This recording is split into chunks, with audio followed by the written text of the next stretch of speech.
understanding that you find mentors, they help you go further, and then buying, holding. Wholesaling is not the end goal. Fix and flipping is not the end goal. It's to create passive income for your family and create wealth. And that's what these gentlemen that are around me have done.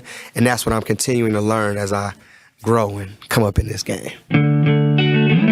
Welcome to the Rental Property Owner and Real Estate Investor Podcast, brought to you by the Rental Property Owner Association, providing benefits and services to real estate investors and rental property owners for over 48 years.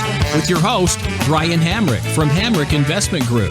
This episode is sponsored by Green Property Management, managing everything from single-family homes to apartment complexes in the West Michigan area. Find out more at greenpropertymgt.com. And RCB & Associates, helping real estate investors and small business owners navigate the complex world of health insurance and Medicare benefits at rcbassociatesllc.com. Hello and welcome to episode 334. We are actually recording this at the RPOA annual 2022 conference here in Grand Rapids. If there was one podcast I knew that we had to record, it was with our good buddy, Ramond Harris, who you may remember because 3 years ago, we recorded a podcast. 4 years ago, we recorded a podcast with Ramond, and he's the guy with the trucks. Let me just introduce who I've got here because we did an intervention, a real estate intervention that really became more of a truck intervention. Yes, yep. We'll bring you all up to speed, but let me introduce who's here because we have a who's who of podcast alumni, starting with you, Patrick. Patrick Spitzley is with us. Say hi. Hello. We have Stephen Benedict. Hello. And we have Justin Workman. Hello again. And of course, special guest, Ramond Harris. How you guys doing? Star of the show. Star of the show. And let's bring people up to speed, Ramond. Yep. Now, you are from Detroit. You're a Detroit investor. Yes. I met you 4 years ago. Justin says 4. Yep, I say 4 years ago. No, it was 4 the first time. Because we did, the first time was 4 years ago, and then we did a revisited 3 years ago. We didn't have it last year, so this would be the 4th year. You skipped a year. All right. He did skip a year. He skipped a year. Sorry. Justin's math is way off. This is our 4th time in 3 years. Our 4th Skipping time in a 3 year. years? I guess, yeah, you're right. This is our third time in Third time 3 in- years. I'm telling you guys, this is our third time in 4 years because we did skip a year. Okay, 3 years ago, you came up to me at the conference and you started telling me your story. How you were doing all this rehab work. You had a crew. You're in the Detroit area. And your problem was you were doing all this work, but you weren't keeping much of the profit. Absolutely. And I said, stop right there. We need to do a podcast. And I need to get, at the time, it was Justin Workman and Patrick Spitzley. Stephen was not part of that first conversation. And we got through the conversation. And you had told us your problems. Justin and Patrick had given you a lot of great advice. And then about 40 minutes into the conversation, you told us about these trucks. Yeah, drop the bomb. You dropped the bomb where you're like, I have these trucks that I bought that I'm paying, it was like $2,000 a month. Yeah, it was $2,500 bucks a month. $2,500 bucks a month. And you weren't producing any revenue. They was They were just parked. No business was taking place. And it was like, well, where's your money going? You're wasting it on these trucks that are just sitting there. Yes, sir. So we had that conversation. You said, yes, I'm going to get rid of the trucks. You came back the next year to the RPOA annual conference, 2020? 2020, 2020. And we said, did you get rid of those trucks? We did another podcast, and Stephen Benedict joined us on that one. We said, did you get rid of those trucks? You said, no, I did not get rid of those trucks. And we said, well, next time we're going to do a podcast. And if you haven't gotten rid of those trucks, we're going to get rid of them for you. We're going to go to Detroit and drive them into the river. That was it. Prove us wrong. Yeah. And I think he even tried to sell them in the deal room. Right. Yeah. I think I did. I think I stood up.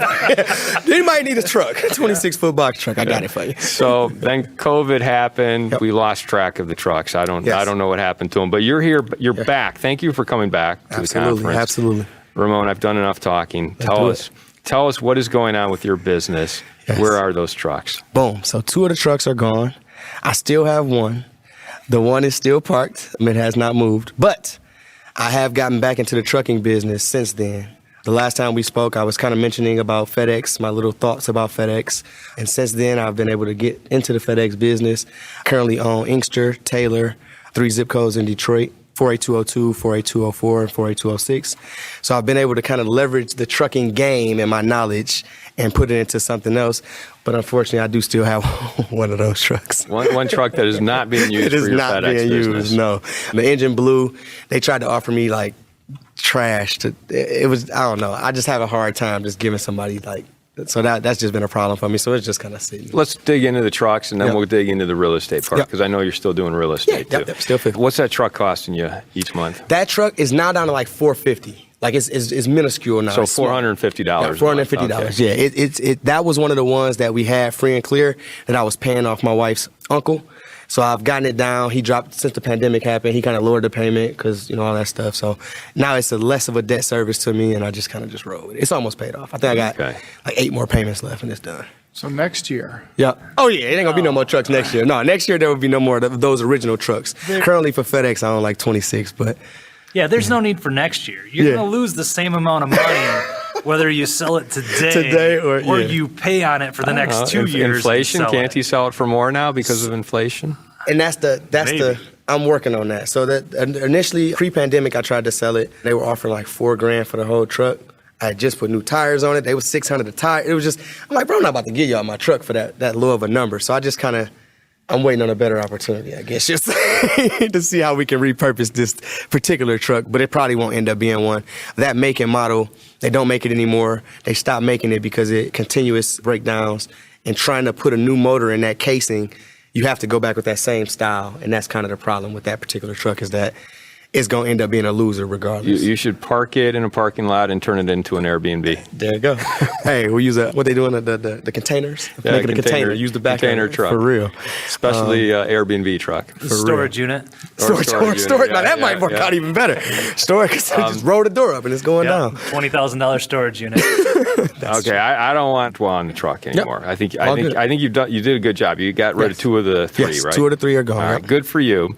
Now, here's the thing, because I don't remember if we recorded this part of the conversation 2 years ago or not, but the FedEx thing, you bought into a FedEx route. Correct. Yep. So I bought half of Taylor September 5th, 2020. The initial business that we purchased was like $490,000 was what FedEx deemed it was worth. Since then, we've taken that business and grown it to $2.4 million. So about a year and 6-7 months, we've been able to triple the business. So you bought into this route. Yep. I don't understand that world. So explain that. Most people don't. How do you buy into a FedEx route? For the most part, FedEx is ran by all independent contractors. Most people don't know that, but FedEx, the delivery vehicle that come to your house and drop a package, FedEx doesn't own any of those vehicles. If you look in the bottom corner, you'll see an entity that owns that.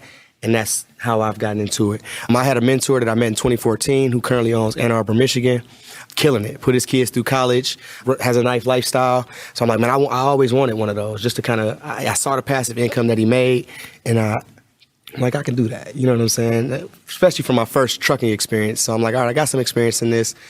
I'll just keep following it. So I just kept kind of staying abreast, staying close to him. Anybody selling, and then during the pandemic, of course, multiple owners started to sell due to the worker restraints. People couldn't find workers, so their businesses were going into the tank. So one lady was like, hey, I'll do a land contract type of thing on a business. So again, like I say, we went in, I want to say we might only gave her we gave her $30,000 up front. It was $30,000. I think the total deal was like $90,000. And the contract with FedEx was $490,000. So we paid way less than market rate for the route, but she wanted to get out, didn't have ready to work. FedEx takes it. It's kind of like a government type of thing. Like if you're not performing, they're going to take it. So because she wasn't performing, she didn't have the drivers, they were going to take it. So if you take it, then you get nothing. So she had to dump it, fire sale, kind of land contract. Kind of like you dumped your trucks. Kind of like I dumped the trucks, yes. So that she could get out of the business and continue to doing her thing. So I saw an opportunity, we slid in, and we've just been rocking. That is fantastic. Congratulations. Yes, thank you. I appreciate it. And you turned it into a $2.4 million business. Right now, $2.4 million. What makes it worth that? The territory of Taylor and Inkster combined, FedEx deemed that worth $1.635. So that's my total number for that. So the contract that I signed that's the minimum number. That number, not based on their projections, that's the low. Like you're not going below that number. It only can go up based on people ordering. Or whatever Is that the like case the may be. amount of business that they guarantee you're going to make? In that for that market zip in a code, for year? those particular zip codes. Yeah, so with those Total two, revenue dollars. total revenue, yeah. So total revenue, my contract is 1.6. The Detroit stuff, we own 3 zip codes. So I own like Wayne State area, Boston Edison, Midtown. So all of the up and coming areas, we kind of target it just because we do no real estate. So we're like, hey, those are areas that have, as Detroit continues to come back, there's only going to be natural growth in those areas, which means they don't have to build nothing new. It's just going to be natural people just moving in. So we targeted those areas and we got them. Those came free. So people were failing in those areas. We picked up extra work, again, just by having resources available to do the deliveries. And when you failing, FedEx take it. So they took it from the people who owned it. Can y'all run it? We can run it. Did you say 26 trucks? Yep. So right now we got 26. I got 18 on the road today. We normally run 5 in Detroit, and then we run 11 to 12 every day in Inkster and Taylor. So are you saying you own 26 trucks? 26 trucks, yeah. VR Logistics, baby. So we So this one tried to truck get is nothing. No. Yeah, it is what it one is. You know truck? what I'm saying? Yeah, it's become less a burden. Like I say, the FedEx thing has been a blessing. My partner, the first year and a half, we didn't take any pay because we're like, all right, well, we'll pay ourselves at the end type of scenario. But we found very quickly that I kept telling him that ain't how trucking worked. But he comes from a real estate kind of environment, so he like pay all the bills first and then we'll pay ourselves. That don't work. So after learning that and going through that, now, like I say, it's very good. I love it. It's passive, Like I say, we have managers in place. I'm able to be here. My guys is on the road. I got my iPad, so if I need to make any changes or adjust routing or do anything like that, I can do it from remotely. It just creates a passive income business, and that was really what I was looking to do. So you bought a business, that business produces a revenue, Yep. and it's your job to ensure the business runs well. You're not Absolutely. out physically. Yeah, we You- gotta you may deliver the be. I boxes. respect the hustle. I know There what may you're be saying. times where you have to go You drop know I had to boxes. jump in there. But what makes it passive? I guess, can you explain? Yeah. So That's I have partly what real estate's about. Awesome. Yeah. So I have drivers. So I pay my drivers a set rate. Again, FedEx gives me a set rate. So based on their deliveries, we get money. So There's a spread. Yep, there's a spread. So there's guaranteed money that FedEx gives you weekly, and then based on your packages, each package, there's a rate that is assessed with each package based on size.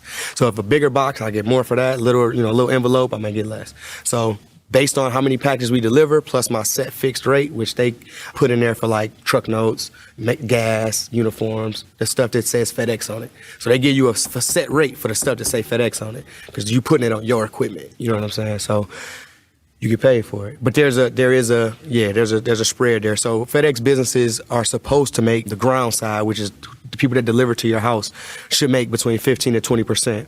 So we took that number and said, okay, this is how we reevaluated ourselves after that year and a half.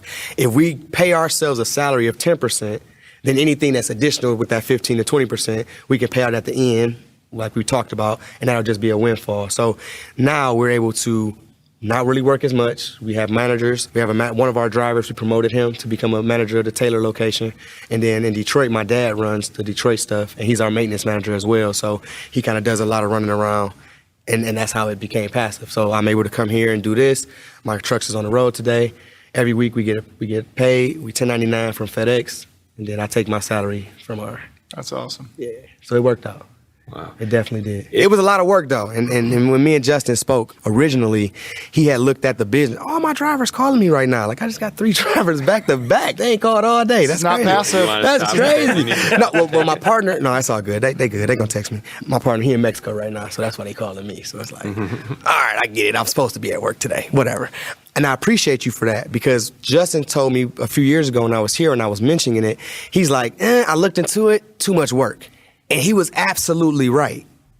Initially, when you first started, we were there every day, 7 days a week. I'm there. I got my iPad. I got to manage these drivers. If something goes wrong, I got to answer the phone. I was very hands-on for the first year and a half.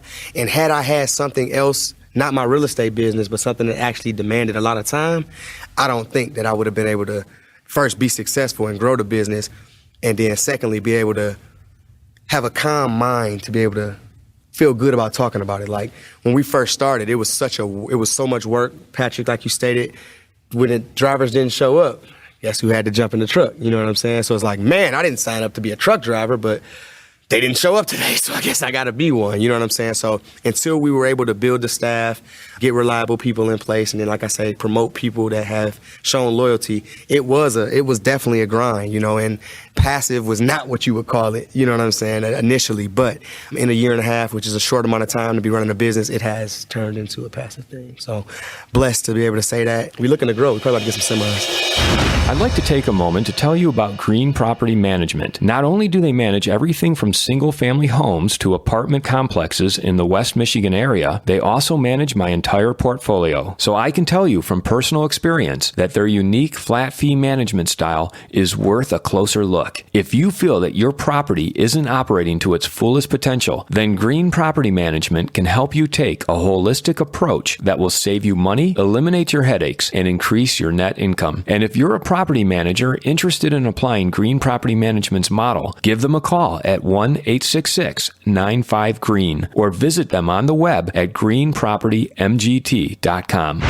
If you're thinking of leaving your W-2 job and becoming a full-time real estate investor, one of the greatest costs you must consider is healthcare for you and your family. When I made this transition myself, I found the whole healthcare insurance process to be confusing and frustrating. That's why I'm glad I met Chad Creasy at RCB & Associates. Chad is a professional health insurance agent who helps real estate investors and small business owners understand and choose their best healthcare options. And best of all, his services are covered by the insurance company and won't cost you a dime. If you live in Michigan and are expecting a change in your healthcare insurance coverage for any reason, or losing employer coverage or transitioning into Medicare, then you owe it to yourself to contact Chad Creasy at rcbassociatesllc.com. Justin, you brought up the objection that Ray just mentioned, but you brought up a more specific objection. Do you remember what that was?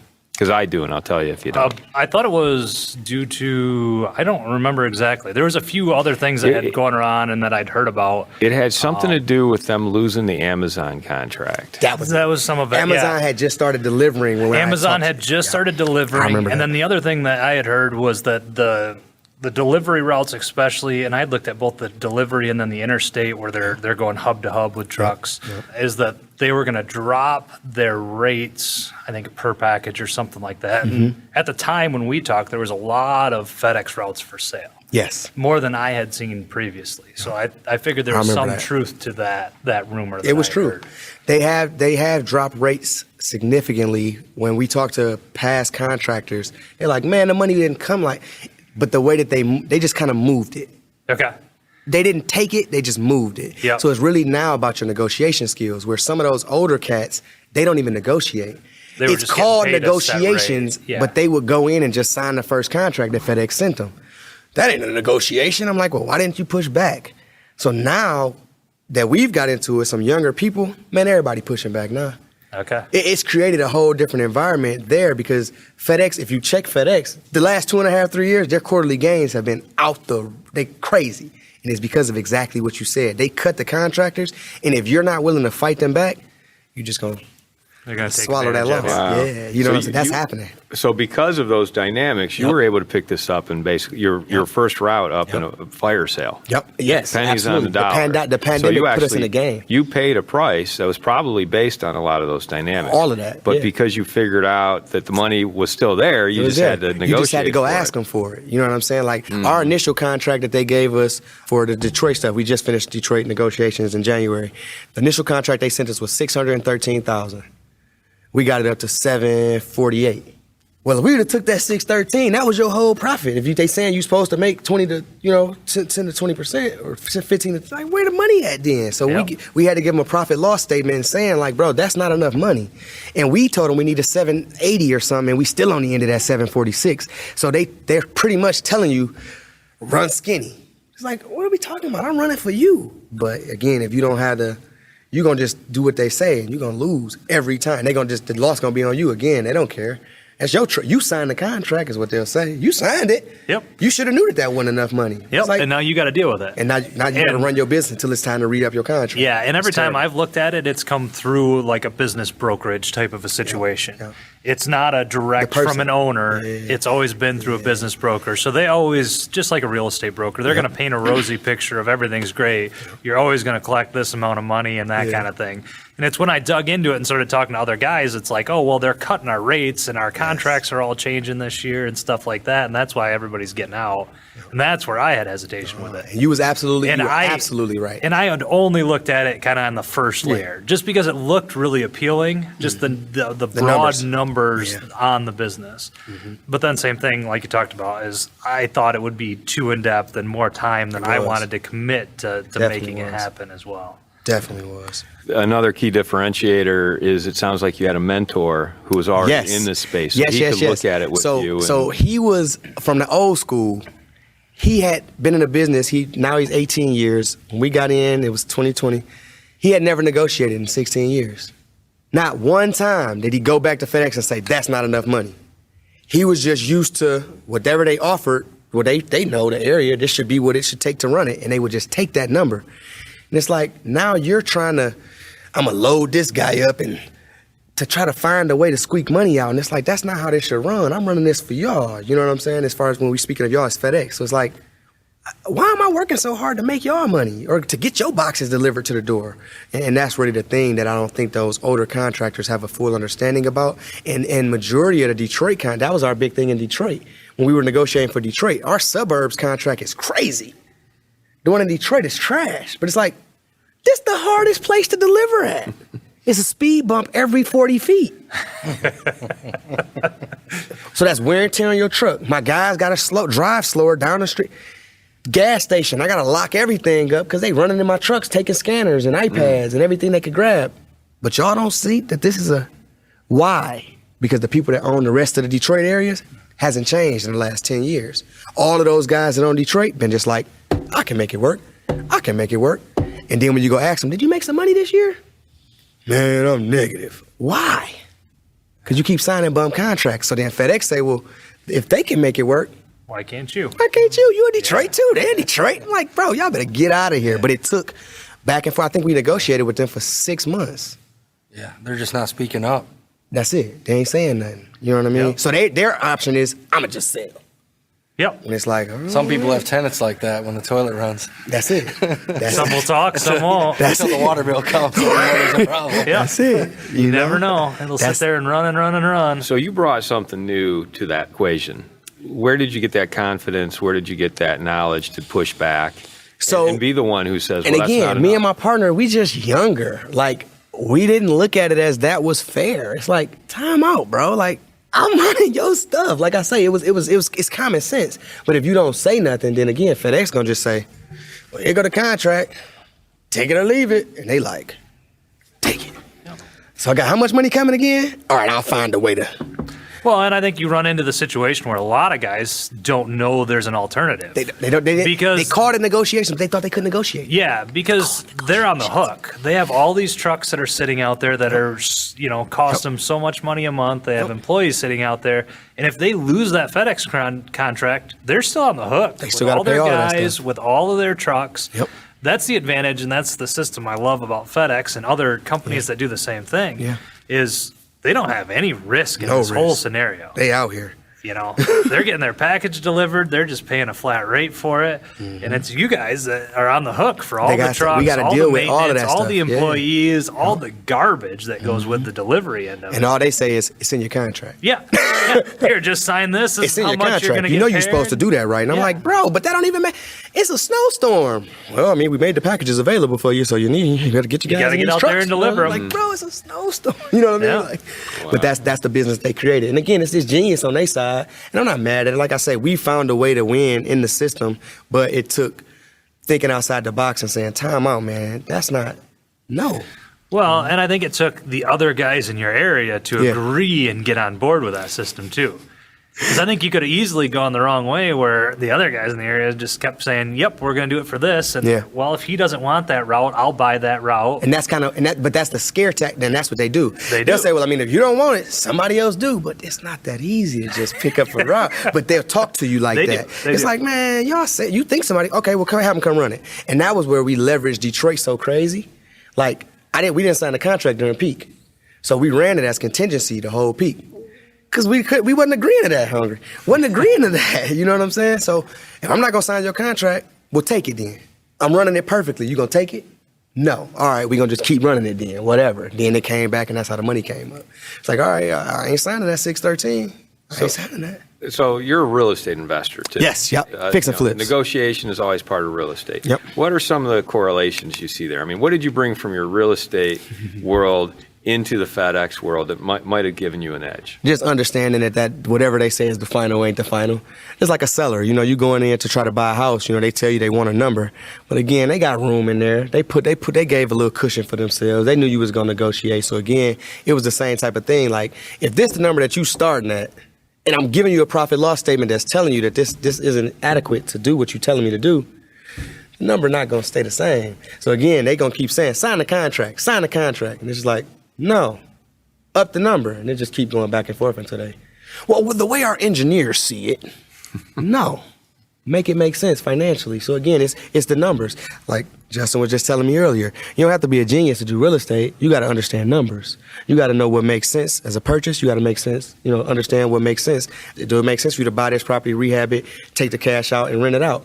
Will you be able to pay your debt service? If not, then it don't make sense. I don't care how good the burst strategy is. If that property don't make sense, it don't make sense. And that's kind of what we looked at with FedEx. It's like, listen, I understand y'all want us to do something, but if it don't make sense and we supposed to be partners and work together, then we got to come together and work. So that was really it. Just understanding that what somebody tell you up front ain't necessarily the end all be all. So that would be my real estate game that I brought with me. Let's switch gears to real estate now, because you're still doing real estate. Yep, I got 4 flips going right now. Yeah, when we last talked to you, you were doing flips. Yep. Wholesales, I believe. Yeah, wholesale, I stopped doing that. Maybe some buy and hold, like rehab, buy and hold. Rehab, buy and hold, burst strategy. So tell us where you are now. Boom. So right now, I'm still fixing flipping like crazy. We had a great year in 2021, as most flipping flippers did, if you was able to do any type of volume. I think I did 11 houses last year, which is my highest during the pandemic. You know what I'm saying? So we was able to pump out a lot of houses last year, and it's helped put me in a position where now, like I say, I'm able to receive my passive income and not stress so much. Even with my real estate stuff, my crew has kind of settled in. They've been the same people for years. So really, they know what I want. I have my set scheme that I like on my houses, and it's kind of just like plug and play at this point. So it's really been great on the real estate side to continue to work with people over time. And a lot of those things I used to have to worry about with my real estate stuff, I don't really have to worry about. Like, our bathrooms are going to look like this. You know what I'm saying? The kitchens are looking like that. We doing recessed lights in every living room. Like, it's consistent now. So now it's not so much thinking on the real estate side. So now it's just kind of plug and play. Just make sure that the people have what they need. And that's made it a lot simpler to kind of run the real estate side. 2 years ago, when we spoke, one of the things that came up was, Ray, you were getting a lot more competition from brokers and people who were knocking on the doors before you could get there. And Stephen, you had given Ray some really good advice about how to beat them to the door. I'm wondering if you don't mind, Stephen, reminding us what that advice was, and I want to know how it worked out for you, Ray. I remember what it was. If you don't, Steve, I believe it was a newspaper. Yeah, it was legal news. I told you got to pick up the legal news. It was legal news. So like in Muskegon County, the legal news comes out on Friday. Kent County, where we're recording this at, it comes out, I believe, on Wednesdays. The newspaper does, and so you got to knock Wednesday night, and so if you're the first one there, chances are they'll listen to you. Absolutely. And I think you were going to people 3-4 weeks later and they were like, yeah, I'm already working with someone or whatever. So yeah, I tried to give you that advice. I'm curious to know how you're finding your opportunities now. It's great. Because I know Wayne County sale from the sheriff's sale we're talking about, I heard is very tough. People come in there with a lot of deeds. They'll sell you a deed at the sale for X amount of dollars. They walk around like, don't bid on such and such 20th Street. I already got it. They waving it in their hand. Yeah, it's crazy. So I'm curious to know, one, how you're finding your properties, and two, what challenges you from doing 15 or 20 a year? Is it supply chain? Is it the labor down in Detroit? So what are you seeing down there? Because the other people that are on this podcast, we're from the west side of the state, so we might not have the same troubles and speed bumps as you have on the east side of the state. So so for down there, as far as the first question, or I answer the second question first. So the hurdle that I would have increasing my volume, I don't think I'm working on it, but the hurdle was increased labor. It was the workers. Trying to find workers that I could depend on to do what I needed them to do without having to stand over them all day, because I'm doing other stuff, especially while I was doing FedEx. So it was harder to scale when I was at FedEx all day or stuck to my iPad, or driving the truck because sometimes I had to get in there. So that was one thing. I've got with some builders, which has been cool. They're going to take on some of my bigger projects so that my team can do so pretty much what I'm doing is anything 1,500 square feet or over, I'm going with like a builder's crew. So that way they can knock it out more efficiently than my team can. And then 1,500 and under, my team is handling. So I'm hoping that helps push me over the top because I'm bringing in more labor. Because like I say, my team, we did good last year, but they were all smaller houses, which means my profit margin was less because I was staying under I know what we can dominate, and it's those 14, 13, 12, those bungalows. Like, we can in and out those. I can be in 30, 45 days. You get bigger than that, and that's when we got a problem. You know what I'm saying? We there long. So it's really adding to the team, scaling the business and adding more bodies because you can't do it with just, what you started with, you can't continue to grow with. You know what I mean? So just scale. But you're finding the opportunities? Yes, yeah. Just networking, coming to stuff like this. But out my way, I've been finding different people because as commercial work has been slowing up, those builders are now like, man, what y'all got over there? What you got? So like I said, I've been my bigger flips because there's enough money for them to still come in, make money, but leave me some room. And I've been just kind of working with builders on trying to help get some of my larger projects out of the pipeline. And it's been working pretty well. So before, I think you were also wholesaling. Yep. So instead of wholesaling now, are you still finding hidden markets and getting properties yourself and not selling them on? Yes. No, I don't wholesale nothing no more. A realtor? No realtor. So you're everything is still off market. Yep. Everything is still off market. I'm still in the streets. I have a lot of wholesalers. So what I did was when I stopped wholesaling, I reached out to all the wholesalers that I was real cool with. And I'm saying, listen, I'm your guy. You want to sell your house? Call me first. You ain't got to send out no email. You ain't got to do all of that. And I just became the direct contact. So like today, while I was here, I got 2 houses. I passed on one and we might go look at one. The other one was like, bro, I'm not buying that for that number, whatever. But the other one was like, boom. So I get opportunities to just come to me from creating good relationships when I was in their wholesaler shoes. And so now they're like, man, I don't want to have to send out to my email list and wait. I could shoot Ray a text and he'll tell me immediately if he wanted yay or nay, and that's working for them and it's also working for me. So one more question now that we look back. Yep. And I'm not against wholesalers by any means. I'm sure some are going to listen to this podcast. But do you realize how much capital profit that you've given away by happy to make only $5K and $60,000 on something else? Yeah, man. That is, and that's why. When I talk to wholesalers now, I give them the advice to learn, but don't want to be stuck here. Like, it's not the end. Like, this is where you start because you ain't got no money. But once you start getting some money, you get some deals under your belt. Why am I going to make 5 when I could potentially make 65? The guy that's buying this wholesale deal from me, he obviously is buying this for a reason. So it's like, yes, but again, when you first starting and you ain't got no money, wholesaling is like glamorous. But once you understand, it's like, once you know, you know. Isn't it funny you got money now that those 2 trucks are gone? hey, changed the game. You know what I'm saying? It changed the game, but it was positive, meeting positive people and talking to people who are doing those things. And the main thing that I would tell people, wholesalers or new real estate investors, is continue to surround yourself with people who are doing the stuff that you want to do. Like the FedEx thing, I had a mentor who was doing FedEx. His business is 2.2 million, and mine 2.4. He 18 years in, I'm 1 year, 8 months. Because I stood on the shoulders of giants, I was able to go see further. And that's really what I would encourage other people to do. I call Justin a rockster. He don't like it.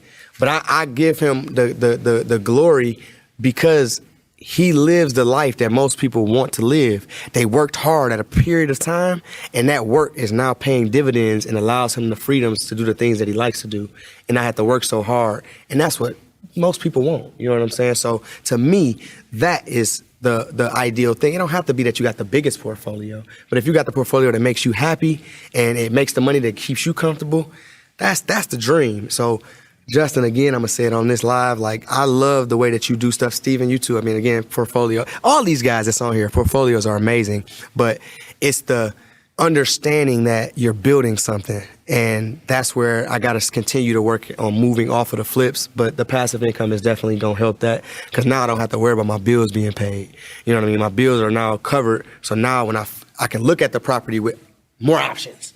You did a class earlier on different options with the same property. Now my vision is a lot clearer because I don't need the money right now. You know what I'm saying? Like when you flipping and you only flipping, it's like after the flip is done, where's my next flip? You know what I'm saying? And I'm about to burn through this money because I ain't paid bills in a month or two. So it takes a toll on you mentally and physically as well. So understanding that you find mentors, they help you go further, and then buying, holding. Wholesaling is not the end goal. Fixing, flipping is not the end goal. It's to create passive income for your family and create wealth. And that's what these gentlemen that are around me have done. And that's what I'm continuing to learn as I grow and come up in this game. Are you making progress in that area? I mean, it sounds like you are because the first conversation we had, you were living flip to flip. Every deal I needed it because it was bills due. So absolutely. Do you feel like you've gotten to a point where you have a little bit more freedom and luxury and flexibility? Yes. So right now, and it's a blessing, all God the glory. Like my wife, she took off work last year. She graduated this year. I was able to support the house now. Like she graduated with her master's degree, so she's about to graduate. And being able to support the house without my wife working, without struggling or stressing, it's an amazing feeling. But I'm not even there yet. You know what I'm saying? Like the FedEx stuff all this stuff is new. You know what I mean? Like the salary that we created for ourselves, it's all new. So just being able to provide and let her do what she wants to do while she's growing is no better feeling. I mean, that at least for me right now, that's what gives me my thing. It's like, man, I'm able to help my family and let my wife be who she wants to be in this world. Because she gave me my shot, when I first left Quick, and she was supporting us when I was living flip to flip. It was like in the middle of the flip, she was working. So being able to do it and give it back it's amazing. And you only want more. It don't stop after that. And that's why I'm back up here trying to learn again from guys who have portfolios and who have built things, because I know that in order to live the life that I want to live, I have to start holding stuff. It got to happen. Remembering our first conversation and some of the advice we give, Ray, some of which it sounds like you did follow, some of which you ignored, and that's okay. But what was some of that advice? I think one of it was about being a contractor or getting a contractor's license. Yeah, getting a builder's license. Yeah. It was a builder's license, Yeah, we did. We dove into it at the time because flipping is like a job, That's kind of what you got into. It's project to project. It's no different than paycheck to paycheck. That's it. And we didn't know which direction you were going. Yeah. The best part about all this is we just love Ray because he's such a hustler. He's got that entrepreneur through and through, baby. Yeah, that attitude of like, I'm going to go out and I'm going to do this. I appreciate do this. And he may beat his head against the wall 100 times, but eventually he's going to figure it out and get past it and do great things. I'm also thinking about being the mayor. That's my next thing. I'm about to try to be the mayor of Inkster. That's what I'm working on. That's right. We mentioned that off. Mayor of Inkster, right here. I'm working on that. And again, it's all to just better just be more involved in things that are long lasting. Again, my flips, I flipped the house and it looked good while I was there. Then the landscaping all messed up. You don't even remember that I did that, But if I can make a lasting impact in the communities that I'm in, that's really my thing. I'm from Inkster, and if I can try to make an impact in that community, whether real estate, I brought property values up in 4 districts of Inkster too. So I'm gonna throw that out there for anybody to make sure to listen. I set the comps in 4 areas out of the 6 in my area. So I'm not just talking. I actually am in the community investing and making things happen on my own. I would like to give a broader perspective of what I think I can do in the city. So that's why I'm about to try to run for mayor. So that's just what's next on the horizon. So I'm going to have to set the business to the side for a minute, and then we're going to go jump on this mayor thing. Yeah, campaign website. Not yet. It's all coming. It's all coming. It's all coming. Yeah. It's all coming. It's all coming. Yeah, you're going to be working for free and you don't even know. I already know. We're trying to set you up for right, and you're just going down the wrong way. No, I got you. Being a mayor is not passive. I've got to ask the question. I'm sure all the listeners are looking for or that should be discussed on every podcast. And I don't know the point at which we first discussed this, if it was the first or the second. Yep. Financially, how are you doing the flips? Financial. Hard money. You got Beautiful. money. You can go back and listen to podcasts and how that all sorted through, and I don't remember when it was, but so where are you at now? Right now, I have a private lender. I have 2 actually. Well, So you're direct to private lender now? Direct to private lender, yeah. So I purchased the house 10%, and then because of COVID, he stopped doing rehab money. So I don't get rehab money from him no more. So I had to find another source of rehab money. So I'm pretty much 10 and 10. So I am paying 20% right now. So it's still high, but I get shit done. Stuff done. My bad. My bad. But before, when we first talked, no, it was bad. Your structure was different It because was you had way a bad. partner who was taking 50% of the deal. Yes. When I first started, I was 50-50. Leaving you with not enough. And it was bad because my half used to always end up real low. You know what I mean? So I went from 50-50 to 80% now. Yeah. So your private money for the purchase that costs you 10%. You're also private money for the rehab, which costs you 10%. Yeah. Your money's still only costing you 10%. It's still only 10%. Yeah. That's great. That's better than splitting 50-50. Has that gone down as you've proven yourself? As of now, it's still the same. I love that question. Sounds like you need a little negotiation. Yeah, you need to negotiate because after Let's teach him about negotiation, what that word means. For real, that after 20 negotiation. flips in 2 years, We it should go be. down by now, That's- especially if it's really private. Yeah, and You're willing to negotiate a $600,000 contract, but you won't negotiate a couple percentage points on a $100,000 deal? How I about still upfront look at it as good. Yeah, I still look points at it as upfront. good. But I understand what They you're saying. enable you to do something. So we That's have it. to give Yeah. that private lender Yeah. some And credit to 10%'s it. at My 10% private lender actually deserves pretty a good. lot of credit in that he came along for a ride with a 23-year-old Patrick, and I look back and man, that was expensive. But guess what? I couldn't have done any of it without. And that's it. So, and that's how I look at it, Pat. Like that's the realest thing you can say. Like I can't tell these wholesalers I can 7 to 10 days I'm closing unless I got the money guy. So yeah, the rate I can probably get him down a few points. But if that's his number and I'm still able to eat and win and continue to grind, I don't really trip on it. Eventually, I am gonna go tap him and say, "Hold on, dog. You know, how can we figure something out?" But right now, really, the whole strategy. I need a long-term lender, and that was kind of the same thing that I probably was talking about the last time. Is that now that we have him, he's short-term. So if I want to continue to hold these things, I need to now get a lender that is going to allow us to. you're getting financeable now. Well, yeah, let's talk about that. I mean, you're looking for a real bank loan. That's it. That's Have it. you gone down that road yet? Not yet, no. So me, Stephen, and my guy Robert were literally just talking about it, and he was explaining blanket loans to us and how to get with your local banks and just doing those different things because I ain't went to none of the local banks. I've been kind of calling like these, I guess you would call them hard money kind of people that's emailing me like, hey, let me fund your deals. You know, all these people like reaching out to me, so I'm calling them, but that don't sound good. I'm like, I don't want to do that, you know, but talking to Stephen, I'm like, all right, so that sounds like a better way. And that's another thing where we're at. It's harder to hold because we're in Detroit. So most people like, I lend and I do holds, but not there. You know what I'm saying? Type of situation. So it's like, all right, well, how do we work around that? So with Stephen, the advice he just gave me, if you want to, I don't know if you want to share, but I can share it. Yeah, I was just telling him, after our last break, you need to find like a local bank. I don't think like Fifth Third or Huntington or, any of these bigger banks, do, blanket mortgages, which is multiple addresses underneath one mortgage for some of you guys that don't know what a blanket mortgage is. And, Ray has 10 properties that he has private money on that he's paying 10%, where right now he could go to a bank and get a 20-year mortgage with a 5-year balloon, maybe a 10-year balloon at 4.5%. Right. So his cash flows, better. He's paying 5.5% less in interest now because it's, long-term debt. And it's just finding that local commercial bank to give him a chance because these local commercial banks and some of these guys could correct me if I'm wrong, but it's really about the people and it's about the story and the ability to perform. And the ability to perform. So, even though you might have a 500 credit score, I've heard of people getting $1 million loan because the property is amazing and the cash flow is amazing. And if the bank gets it back, they're going to make money. Yep. So, now we got to set him up with a local commercial bank on the east side of the state. Yes. So.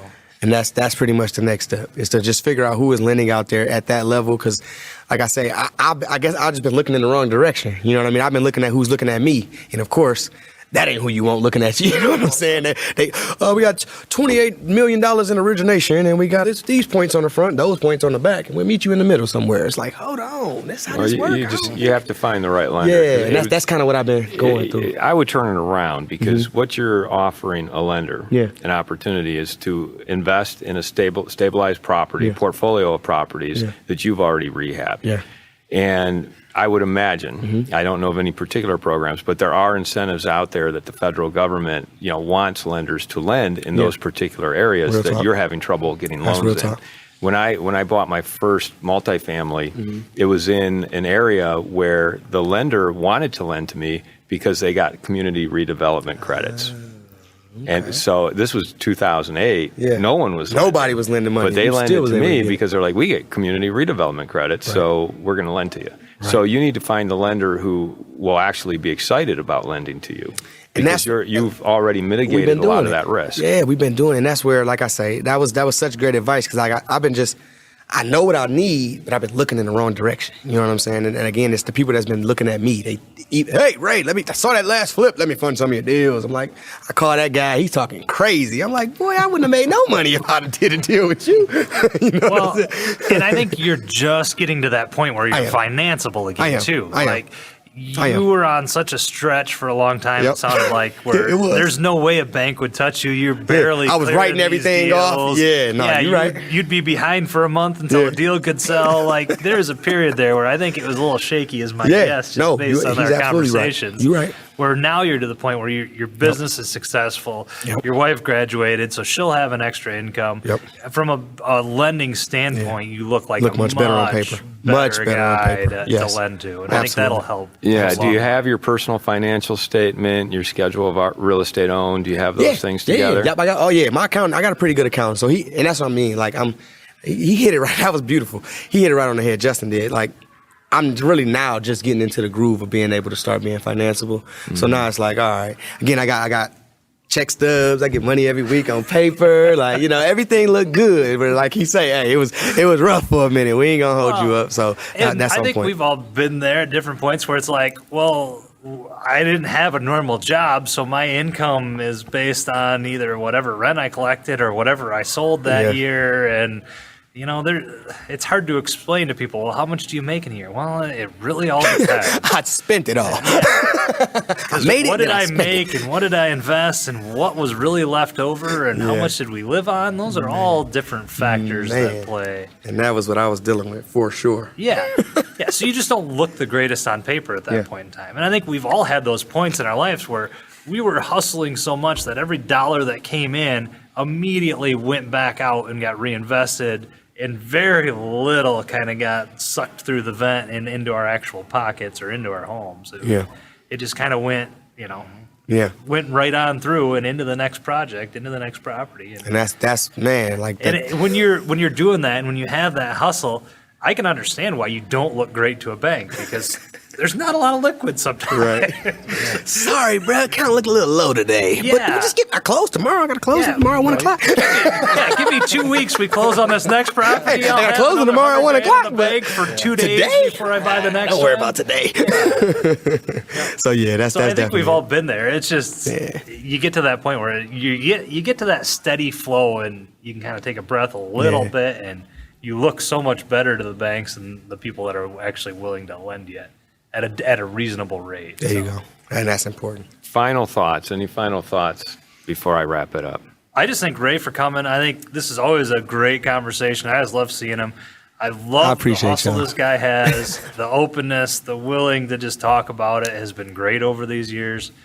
I think this is another proven example of why everybody that's listening needs to be here. Yeah. The friendships that you make Absolutely. with people from this conference, just the deals that we've talked about, the connections that we've made from this conference that you've made personally. Personally, it's crazy. Yeah. Bringing people up. I brought a couple people with me last year. One of the guys went to Colorado and got like Airbnb training with somebody from here and like lived with them for like 6 months. It was crazy. I'm like, what is going on here? But it came from here. And now he's doing Airbnbs here that he don't even own. Like, he learned stuff in Colorado from somebody that was here at the conference. And now he's doing that here and don't own no property, but he Airbnb and stuff. So it's like you said, I brought somebody again this year. I try to get people up here because it's a breath of fresh air, because you're talking to people who are actually doing it, and they're not just doing it, they're doing it at a high level. It's not like, oh man, I'm at a newbie conference where everybody's new and everybody just looking at each other like a deer in headlights. Like, nah, you might talk to somebody here that can change your life. And that was what happened the first time I came when I met my lender. I just was here just talking about me, and somebody became interested in me. So it's like, this conference, life-changing, and I tell everybody, and any chance I get, I try to shout it out because Rick, Brian, your father, like, it's amazing how I got brought into something, and it's turned into something that I couldn't have imagined. You know, I got invited from an old guy at the gym, was like, hey, you should come to my son's conference. And I'm like, what? He like, trust me, you need to be here. And I'm like, all right, if you invite me, I'm coming. And that was life-changing. Like that event got me my initial money lender, my private lender, and it is life-changing. I can't be thankful or show enough gratitude because, like I say, it took me from a spot where I was feeling like I ain't want to do this no more. I'm doing all this work doing the flip, and then at the end, they like, all right, well, here go your $8K. I'm like, wait, time out, bro. I did the whole flip. Well, we had to get all my money back, and then we had to do this, and then I had to get paid. And then, you know, I borrowed some money from my uncle, so I had to pay him back. Time out. What is going on? I thought it was just me and you in this deal. So it was turning into all of this stuff. And coming here to this conference, speaking my truth, and letting people hear it allowed me to meet people that helped change my life. And again, I met my money guy personally 2 times, and it was here. But he gave me money, though. I called him right now and said, I got a deal on the floor. When we closing? So it's like the relationships that you can build by coming to conferences like this is second to none. And again, you got Stephen Benedict, foreclosure and notes. Blew our mind talking about notes just a second ago. Just little tips that you think about, you may have heard of, but it's like, this dude really doing that for real? And it just changes your mindset, and it gives you a paradigm shift. And again, I'm just thankful. RPOA, come hang out.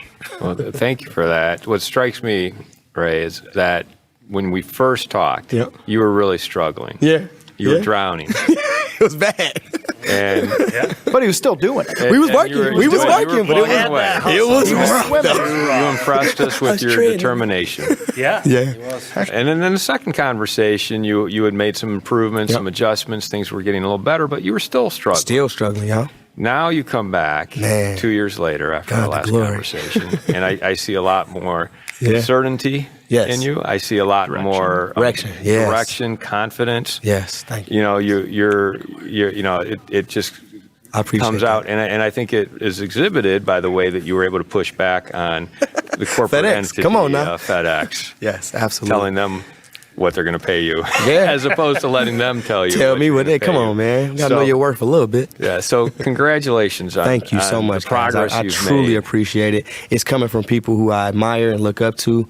Again, I talk to your dad all the time. Every time I flip a house, I send it to him. He sees it. He gives me just feedback and just confidence. You know. So your family. Ryan, you don't even know, man. Your dad is the truth, and I appreciate him because, like I say, we go have breakfast all the time, and he's a confidence breather. He helped breathe confidence into me. He was the first person that told me to stop flipping, and I came up here, I met all y'all, and everybody's saying it. I'm like, man, they all hang together. So again, I can't. The gratitude is there. You know what I mean? Like I'm just thankful. You know, again, I got brought into a situation. And it's been nothing but positive. So thank you, guys. Thank you. Well, thank you, Ray, Justin, Stephen, Patrick. Thank you for being part of this conversation with Ray. I really thank you. My guys. My guys, I appreciate all y'all. I want to thank everybody for listening to this episode. I'm your host, Brian Hamrick from Hamrick Investment Group, and you can find out more about me by going to higinvestor.com. That's higinvestor.com. And you can also ask questions and join us on Facebook by going to RPOA, Rental Property Owner and Real Estate Investor Podcast. This episode was sponsored by Green Property Management, managing everything from single-family homes to apartment complexes in the West Michigan area. Find out more at greenpropertymgt.com. And RCB and Associates, helping real estate investors and small business owners navigate the complex world of health insurance and Medicare benefits at rcbassociatesllc.com. You've been listening to the Rental Property Owner and Real Estate Investor Podcast, brought to you by the Rental Property Owner Association. You can find out more at rpoaonline.org. If you enjoyed this podcast, please go to iTunes to subscribe, rate, and review.